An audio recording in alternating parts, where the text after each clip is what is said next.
की आवाज पहचान गया था। हाँ मैं घर आऊंगा, बस पढ़ाई खत्म करके घर आ जाऊंगा माँ। बस अब कितना पढ़ेगा, जल्दी से आ जा। मैंने तेरे लिए एक लड़की भी ढूंढ रखी है। और ये सुनते ही लकी के होश उड़ गए।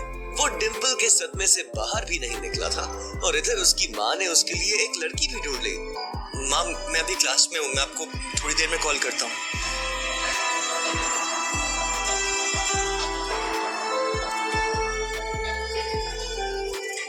लकी, तुम ठीक हो ना? साक्षी ने हाथ रखते हुए पूछा। उसे सच में लकी की चिंता हो रही थी। लकी ने उसकी ओर देखा और मुस्कुरा दिया।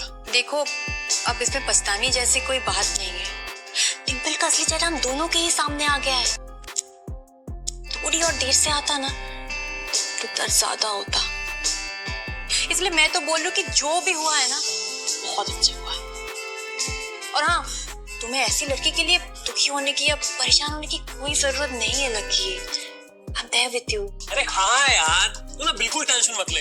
अरे डिम्पल से भी ज्यादा अच्छी लड़की मिलेगी तुझे, समझा ना? लकी को अब काफी अच्छा लग रहा था। अच्छा चलो, आज हम तुम्हारे आजाद होने का जश्न मनाते हैं। आज मैं अपनी तरफ से तुम्हें ट्रीट दूँ। कॉलेज के बाहर कहीं चले? और कैंटीन का खाना खा कर मैं बोर हो चुकी हूँ। सीरियसली यार, कैंटीन का खाना खा के तो मैं भी बहुत बोर हो गया हूँ। एक सेकेंड, तुझे कौन ले जा रहा है? ये सुनते ही प्रीतम को झटका लगा। मैंने कब कहा कि मैं जा रहा हूँ? मैं तो बस बता रहा था कि मैं भी कैंटीन का खाना खा खा के बोर हो गया हूँ और वैसे भी मुझे निम्मी के साथ जाना पड़ा। बेटर। हाँ, लेकिन ट्रीट तुम मुझे नहीं, मैं तुम्हें दूंगा, पर आज नहीं, किसी और दिन। पर हाँ, इस बार हम वो रमन पाव भाजी वाले के पास नहीं जाएंगे। उसके सामने वाली लेन में जो रेस्टोरेंट है ना, सन एंड मून, वहाँ पर जाकर कुछ खाएंगे। साक्षी ने जब उसके मुंह से सन एंड मून का नाम सुना तो उसके कान खड़े हो गए। जितना पैसा लकी 10 दिन में कमाता था, सन और मून में उतना पैसा सिर्फ एक बार में ही पूरा हो जाता था। हाँ जरूर, क्यों नहीं, मैं इंतजार करूंगी। वैसे तुम्हें सच बताओ तो मैं कभी नहीं गई सन एंड मून। चलेंगे इस बार। साक्षी को लग रहा था कि लकी ने सिर्फ जज्बात में बहकर ये बात बोल दी थी कि वो उसे सन और मून में ट्रीट देने वाला था। ओके गाइस, चलो फिर मिलते हैं। हाँ, बाय बाय। इधर प्रीतम और उसके दूसरे दोस्त भी उसे अपने साथ लेकर कैंटीन की ओर आ गए थे। ओ भाई साहब, ये देखो, अमित ने ग्रुप चैट में अपनी फजीयत करा ली है। अरे अपने हॉस्टल वाला ग्रुप खोलो। गर्वित की बात सुनते ही तुरंत लकी और प्रीतम ने अपनी जेब से अपना फोन निकाला और देखा। अरे बाप रे, कितना बड़ा गधा है ये। आज से तुम्हारा भाई अमित सबके सामने ये ऐलान करना चाहता है कि तुम्हारा भाई फिर से सिंगल से मिंगल हो गया है। सबके सब जल्दी से हॉस्टल आ जाओ। चलो अच्छा है, किसी को तो लड़की मिली। वैसे भी उसका अकेलापन झेला नहीं जाना। नहीं, जल्दी से हॉस्टल चलते हैं, साले क्या जम के खिंचाई करेंगे। चला जा। गर्वित और प्रीतम तो आगे बढ़ गए थे, लेकिन लकी वहीं पर रुक गया था। वो उनके साथ आने में थोड़ा सा झिझक रहा था। अबे क्या हुआ, रुक क्यों गया? भूख नहीं लगी तुझे? हैं? भूख तो लगी है, लेकिन तुम लोग जाओ, मैं यही कुछ खा लूंगा। ओ, क्या यही खा लूंगा? भाई ज़्यादा देवदास बनने की जरूरत नहीं है, समझा ना? और वैसे भी जिसके साथ तू बैठ के खाना खाता था, वो तो किसी और के साथ खाना खा रही है। अबे क्या सही तो बोल रहा हूँ?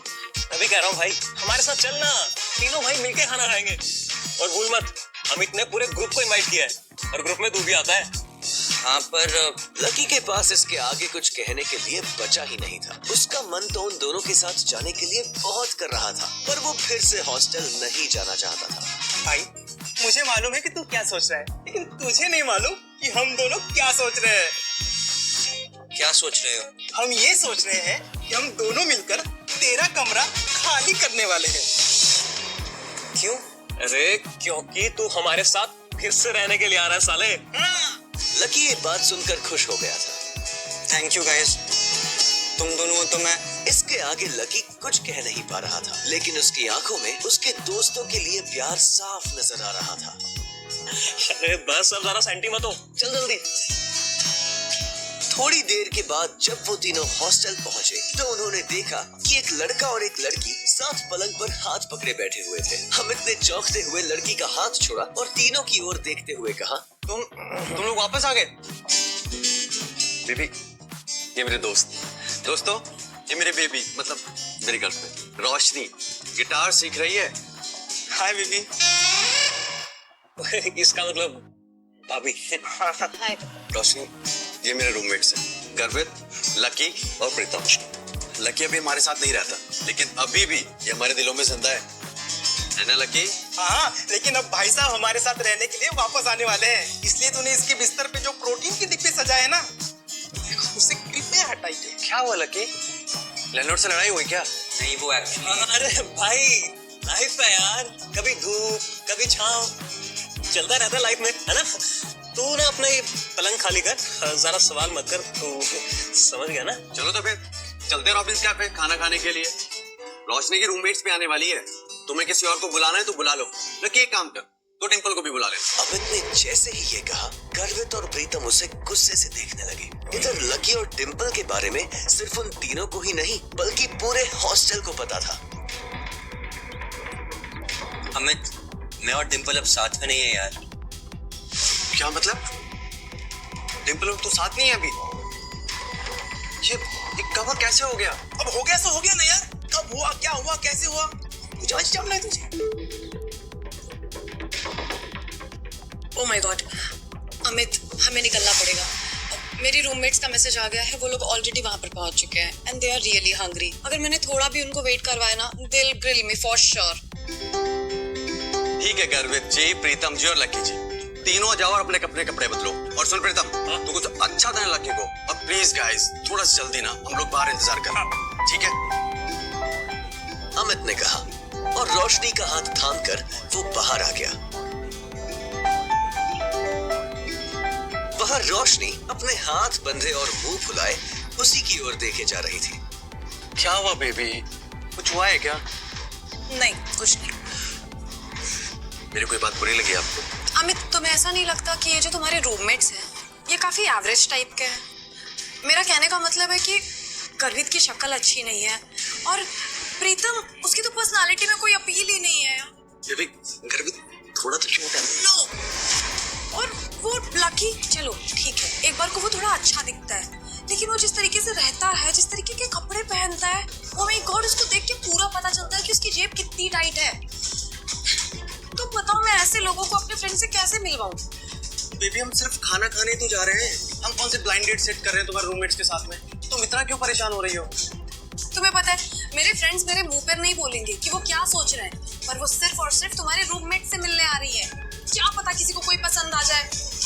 तुम्हें पता है अमित, मैंने ना तुम्हारी फोटो दिखाई थी उन्हें, तुम्हारी फोटो देखते उनकी जीभ ऐसी लपलपाई है ना, बिल्कुल उन्हें लगता था तुम्हारे फ्रेंड्स भी वैसे ही है।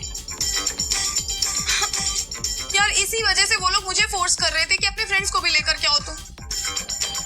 Sorry baby, I am really sorry, मुझसे गलती हो गई। बेबी, एक काम करते हैं, डिनर कैंसिल कर देते हैं।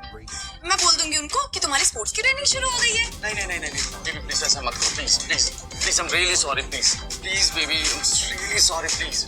ठीक है, अब उनके साथ वहाँ जो भी होगा ना, उसके लिए तुम मुझे ब्लेम मत करना। ठीक है। हेलो, हाँ कोयल, हाँ बस हम निकल ही रहे हैं।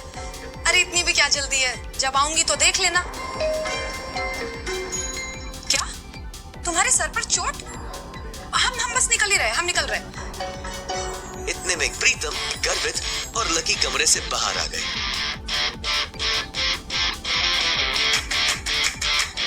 अरे तुम लोग आ गए,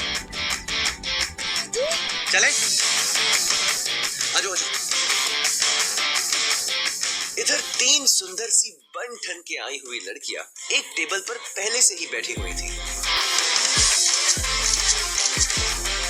ये कोयल वही कोयल थी जो आज सुबह लकी से बैंक में टकराई थी। वो रोशनी की बहुत अच्छी दोस्त थी और इन सब में सबसे अमीर। अब इधर कोयल लकी को कोस रही थी, जबकि दोनों इस बात से अनजान थे कि फिर से उनका सामना होने वाला था। आखिर क्या धमाका होगा जब कोयल और लकी फिर से एक दूसरे के सामने आएंगे। Excuse me, can I have some ice?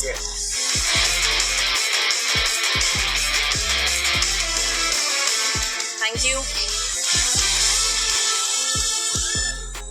भाई, आज प्रीतम के लिए गर्लफ्रेंड ढूंढ ही लेते हैं। तुझे ज्यादा जरूरत है भाई।